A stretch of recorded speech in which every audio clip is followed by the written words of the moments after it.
Céline, Maison Margiela, Suprême, Hermès, Kenzo, Louboutin et j'en passe, il a été une véritable terreur pour les grandes enseignes du luxe. Ce gars, c'est Kidult. Encore aujourd'hui, personne ne connaît sa véritable identité. Tout ce qu'on sait sur lui, c'est que c'est un Français et qu'il se cache derrière une paire de lunettes noires et d'un bandana représentant le bas d'un crâne. Malgré son anonymat, Kidult reste une figure incontournable dans le milieu du street art et du vandalisme. En effet, c'est à partir des années 2010 qu'il commence à s'en prendre aux grandes marques de luxe en taguant leurs vitrines à l'aide d'un extincteur rempli de peinture.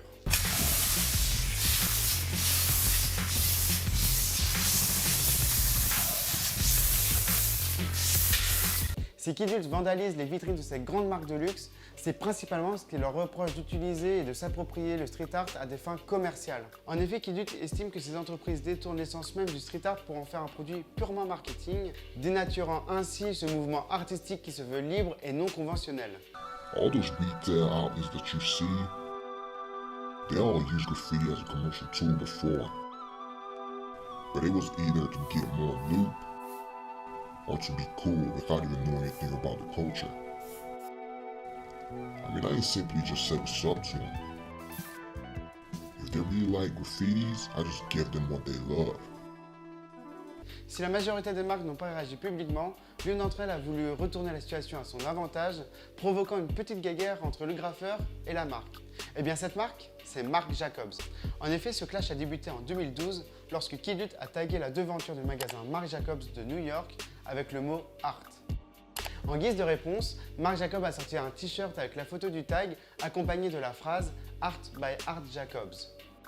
Ce t-shirt a été commercialisé en édition limitée au prix de 686 $. Combien?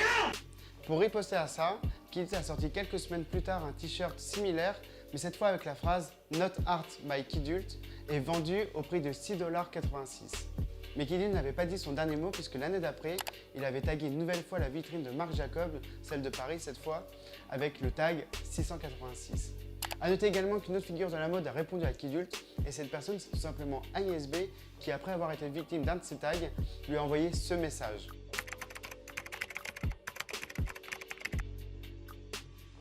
Kidult a aussi conçu des sculptures en forme d'extincteur que personnellement je trouve magnifiques et au lieu de les exposer dans une galerie, Kidult a décidé de faire une véritable chasse au trésor en les cachant dans les quatre coins du monde et permettant aux gens de les récupérer gratuitement.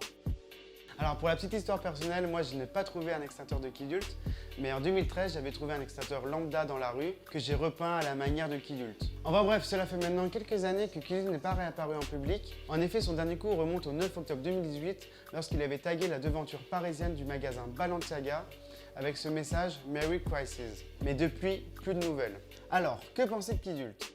Personnellement, je trouve que le street art a toujours été une forme d'expression libre, un moyen pour les artistes de transmettre leur message et de défier les normes sociales.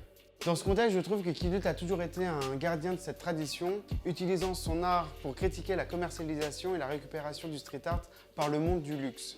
Ces interventions, souvent impactantes et provocantes, nous invitent à nous questionner sur la nature même du street art et de la nécessité de préserver son aspect subversif. Cependant, je trouve aussi qu'il y a un paradoxe dans sa démarche.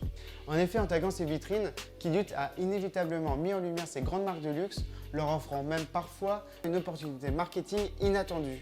En ce sens, ces actes de vandalisme, bien qu'animés par une volonté de critique, pouvaient paradoxalement servir les intérêts des entités qu'ils souhaitaient dénoncer. En gros, c'était cool de se faire vandaliser par Kidult.